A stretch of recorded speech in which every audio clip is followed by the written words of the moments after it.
dans ce bouquin, Misère du désir, il y a une cohérence qui n'est pas évidente au début, c'est de passer notamment de la critique, je vais dire du string, à une certaine réflexion sur le voile. Et c'est vrai que c'est symbolique, la lutte du string et du voile.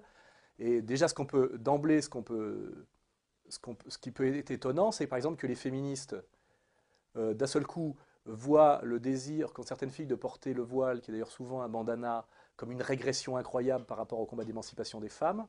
Et l'alternative tout le temps, c'est le string, lui, ce serait la femme affichant la liberté de son désir.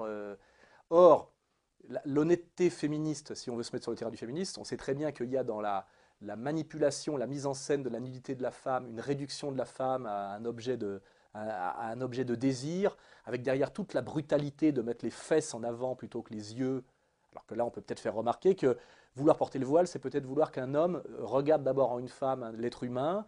Le premier contact qu'on a, c'est le regard. Hein. Et tout ça, bon, même moi, si moi, en tant que Français laïque, le voile n'est pas du tout mon sujet, je suis étonné de la violence d'opposition à ce bout de chiffon, et qui en plus touche quelques centaines de personnes en France, et à quelle vitesse on a pu faire une loi, et on a pu faire croire que ce voile menaçait la République. On matraque au nom du féminisme, en gros, des gamines qu'on essaie de sortir de l'école et qui réclament, qui réclament un espèce de respect du corps et d'avoir le droit à une certaine pudeur et d'essayer de limiter le parasitage sexuel dans l'éducation nationale. Parce que moi, j'ai pas mal écrit aussi sur l'idéologie de la mixité. J'ai rien contre, mais j'ai dit qu'il n'y avait pas de projet pédagogique derrière. La mixité, à partir des années 70, ça répond à une augmentation des élèves à scolariser et à un manque de bâtiments, c'est-à-dire à un déficit d'investissement. Et on met les garçons et les filles ensemble parce que ça coûte moins cher que de les séparer. Moi, il se trouve que je viens d'un pays qui s'appelle la France, c'est une république, et la mixité qu'on nous vend comme une espèce d'idéologie positive de toute éternité, je l'ai découverte à la fin des années 60. Hein. Les trois quarts des gens qui ont vécu en France ont vécu garçons et filles séparés à l'école, et je ne pense pas qu'on vivait dans un régime islamiste ou fondamentaliste ou même catholique intégriste. C'est-à-dire que c'est très récent de mélanger les filles et les garçons. Et ça pose autant de problèmes que ça crée de solutions. C'est pas, et il n'y a pas de débat derrière pratiquement. On nous vend ça comme une évidence de toute éternité, alors que c'est finalement un modèle qui est très récent et qui n'a pas vraiment fait ses preuves. Comment a-t-on pu en France s'acharner sur cette histoire du voile qui est statistiquement minoritaire et qu'on aurait pu gérer de manière beaucoup plus cool?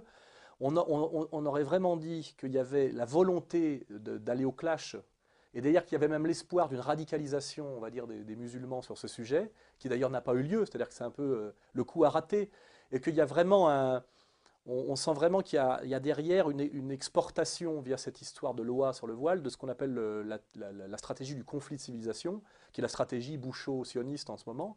Et on peut être heureux que grâce à je dirais, à la sagesse des musulmans, que cette stratégie est ratée. Parce que finalement, quelle a été la parole, le commentaire officiel on va dire des gens qui défendaient le voile, ben c'est finalement, nous nous soumettrons à la loi de la République, bien que nous pensions que cette loi soit inique et contre-productive.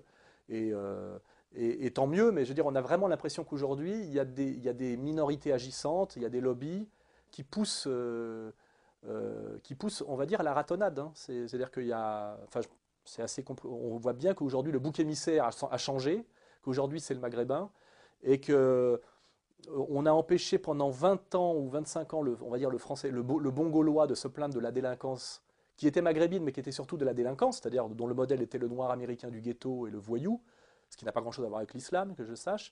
Et aujourd'hui, on lui dit maintenant, vous pouvez y aller. C'est-à-dire, on est passé de touche pas à mon pote à vas-y mon pote, tu peux y aller, tu vois.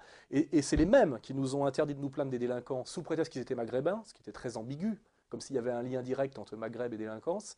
Hein, et que les pauvres, malheureusement, c'était une fatalité sociologico-historique qu'ils deviennent délinquants, et donc on ne pouvait pas leur reprocher. C'était très ambigu, hein, qui a été le discours sur le rap pendant 20 ans. Et on est passé de ça à maintenant, il faut cogner l'islamo-violeur, quoi. Hein.